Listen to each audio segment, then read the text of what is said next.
You are a time-traveling archivist.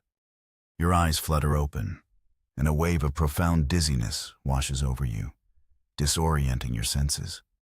Dust motes dance lazily in the faint flickering light that filters into what appears to be a forgotten laboratory. Strange, intricate mechanisms hum softly around you, their wires snaking across grimy surfaces, leading to banks of flickering screens displaying indecipherable symbols. A cold, metallic sensation on your wrist draws your attention.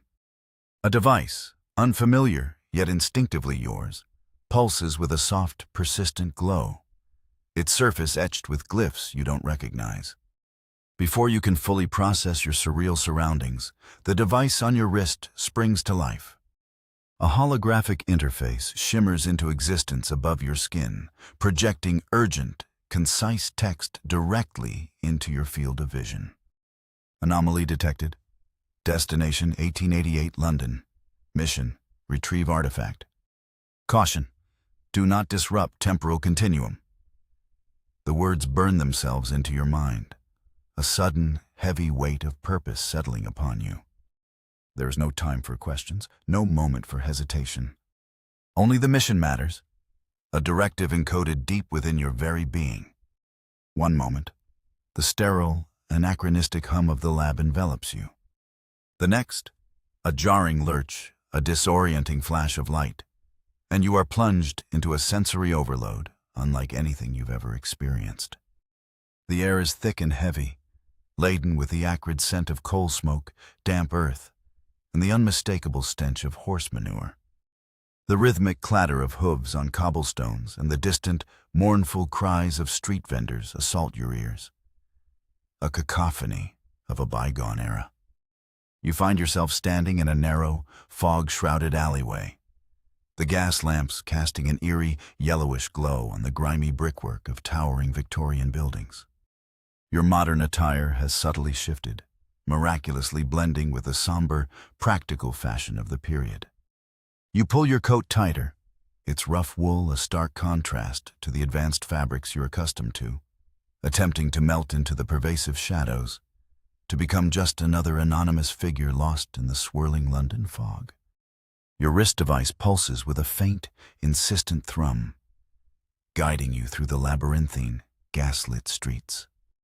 It leads you eventually to a towering, imposing building.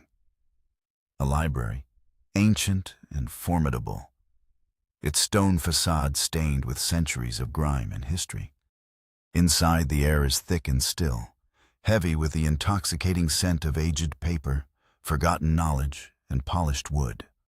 Rows upon rows of dusty, leather-bound tomes loom over you, stretching to the vaulted ceilings. Following the device's faint, almost imperceptible hum, your fingers trace the spines of countless books. A methodical search among the forgotten. Finally, your hand stops. You pull out a worn, unassuming volume, its cover faded by time, tucked away on a high, obscure shelf. Inside, nestled between brittle, yellowed pages, is a coded message. It speaks of a hidden society, their cryptic symbols subtly interwoven with the text, hinting at a secret known only to a select, powerful few. The artifact is closer than you thought. The coded message points to a secluded antique shop nestled deep within a quiet, forgotten corner of the city. As you approach, a chilling realization slowly dawns on you, a cold dread seeping into your bones. You are not alone in this hunt. A figure, cloaked in dark, heavy fabric that seems to absorb the dim light, emerges from the shop's doorway. Their faces obscured by the deep shadows of their hood, but their posture radiates an undeniable sense of purpose, of predatory threat. They move with a silent, unnatural grace. Their eyes, even in the dim, foggy light, seem to pierce through the gloom, directly at you. A silent, unspoken warning hangs heavy in the damp air. They know you're here. They know what you seek. They will stop at nothing to prevent you from reaching your goal. The game has begun, and you are not the hunter. You are being hunted.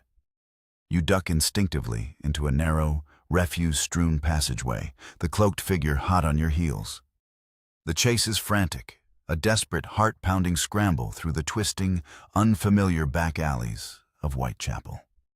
Just as you find yourself cornered, a dead end looming, the stench of stagnant water and despair filling your nostrils, a sudden, booming voice cuts through the oppressive night.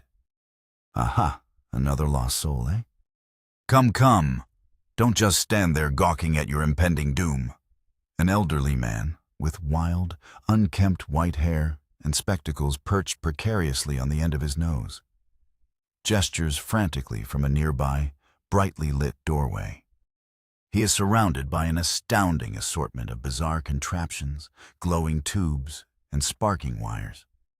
He speaks of temporal displacement and paradoxes with an alarming, almost casual familiarity, a glint of mischievous genius dancing in his eyes. He seems to know exactly what you are, and more importantly, what you need. With your eccentric, utterly unexpected new ally, you infiltrate the secret lair of the society, a hidden chamber nestled deep beneath a forgotten, crumbling church. The air is thick with the scent of ozone, ancient rituals, and something vaguely metallic. Your device pulses wildly, its glow intensifying, indicating the artifact is incredibly near. Cloaked figures are everywhere, their hushed whispers echoing ominously in the cold stone halls. A tense, breathless chase ensues, a frantic dash through flickering torchlight and shadowy corridors. You solve intricate, arcane puzzles, deactivate dangerously ingenious traps, guided by your allies' surprisingly precise and almost prescient knowledge. Finally, in the very heart of the chamber, suspended within a shimmering force field of pure energy, is the artifact, a pulsating, ethereal sphere, radiating an otherworldly, iridescent glow. With a final, desperate lunge, you snatch it, the raw energy crackling through your fingertips as you escape, leaving the enraged society members and their furious cries echoing in your wake. The artifact clutched tightly in your hand, its light illuminating your path. You activate your return sequence. The world blurs into an indistinct smear of colors and sensations, then snaps back into sharp focus. You're back in the dusty laboratory. The familiar hum of the strange machines, a strangely comforting sound. The mission is complete. You examine the artifact, its glow now steady, almost inviting, resting in your palm. It's far more intricate than you imagined, its surface etched with symbols that resonate with something deep within your own being, a forgotten memory. As you study it, a section of the artifact subtly shifts, rotating with an almost imperceptible click, revealing a hidden compartment. Inside, nestled on a velvet cushion, is a miniature, perfectly preserved photograph. It depicts a group of smiling individuals, their faces full of life and joy, frozen in time. And there, unmistakable among them, is your eccentric ally from 1888 London. But beside him, holding his hand, laughing into the camera, is a younger version of you. The photograph is dated years before your own birth. The artifact wasn't just an object. It was a message, a warning, from yourself. The true anomaly wasn't in 1888. It was you. You were the artifact, always destined to be found, to be guided. The entire mission was a carefully orchestrated loop, a self-fulfilling prophecy initiated by your future self.